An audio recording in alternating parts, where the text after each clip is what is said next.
Welcome back. The UAE's financial markets are closed today. Trading will resume on Sunday. So let's now take a look at the various currencies, followed by the price of oil and commodities.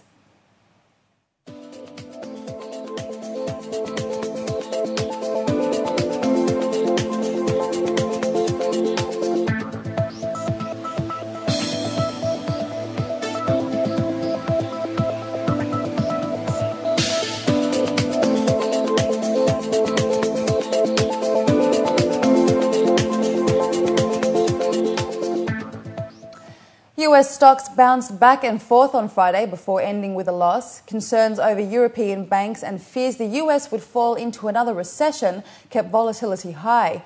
On Wall Street, the Dow lost 172 points and the Nasdaq fell 38. That brings the losses for the week to 4% on the Dow and nearly 7% for the Nasdaq. In Europe, stocks ended Friday and for the week firmly in the red as banks fell to a 2-year low. The manager of PIMCO, the world's largest bond fund, said the rally in Treasury yields to 60-year lows suggests a recession is likely.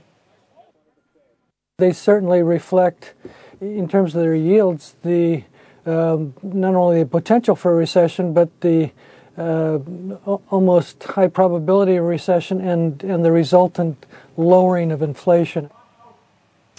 China said on Friday that it will join hands with the US to implement a global economic recovery. The Chinese Vice Foreign Minister stated both countries will work together to strengthen cooperation, work with other relevant countries in coordinating macroeconomic policy, and recover and develop the world economy through bilateral and multilateral talks, including the G20. The Chinese Premier also said he was confident that the US economy would get back on track for healthy growth.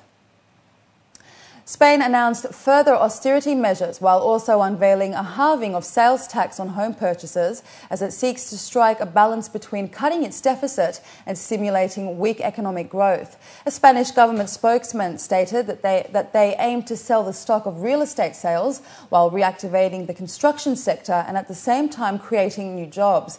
The €5 billion of savings to reduce the deficit aims to fend off debt market attacks. Moves to cut drug costs for regional governments with a new bill on generic medicines will save €2.4 billion and a further €2.5 billion will be saved by front-loading tax payments from large businesses to 2013. Ahead of finalising the approach paper for the 12th five-year plan, Deputy Chairman of India's Planning Commission said on Friday that the Indian economy is expected to grow at more than 8% in the current fiscal year. He added that the Indian economy still has the capacity to grow at 9% and further indicated that consumers may have to pay more for water and electricity in addition to prices of diesel, LPG and kerosene. India's Finance Minister Pranab Mukherjee on Thursday had said that while inflation eased due to a decline of 0.9%, the fuel price index climbed to 13.13. The Deputy Chairman of India's Planning Commission further said that the most effective measure to overcome the problem of poverty and unemployment is agricultural growth. Domestic supply of energy is limited, so we need to do more exploration. We need to exploit our energy resources. Some of that exploration of energy resources and exploitation runs into possible difficulties on environmental grounds. So we have to make sure that it is exploited in a manner that doesn't hurt the environment. But at the same time, we have to exploit them. So some balance has to be struck. We will have to import energy, but we want to import as little as possible. A lot of the solution lies in energy efficiency. Now, if you want energy efficiency, then energy prices have to reflect world prices. And finally, the buyers at Diamond District Gold Buyers in Manhattan are busier than ever these days as gold touched a record high of more than $1,880 an ounce. The office pays out $100,000 a day on average to buy back gold, silver, platinum and diamonds from its customers. There's a good reason for the run-up in the price of gold. Many investors worried about a double-dip recession have fled to the safety of gold, and there may be more increases ahead. The commodity has hit 9 record highs this month alone and is on track to post its biggest one-month rise in nearly 12 years in August. It is up 31% so far this year.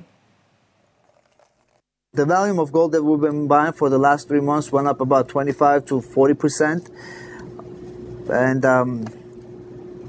We need more money to buy gold every day because prices of gold are also going up. So whatever we spent $1,000 on 3 months ago, today we spent $1,500, $1,600. And up next, we have the day's sports news for you, so stay with us.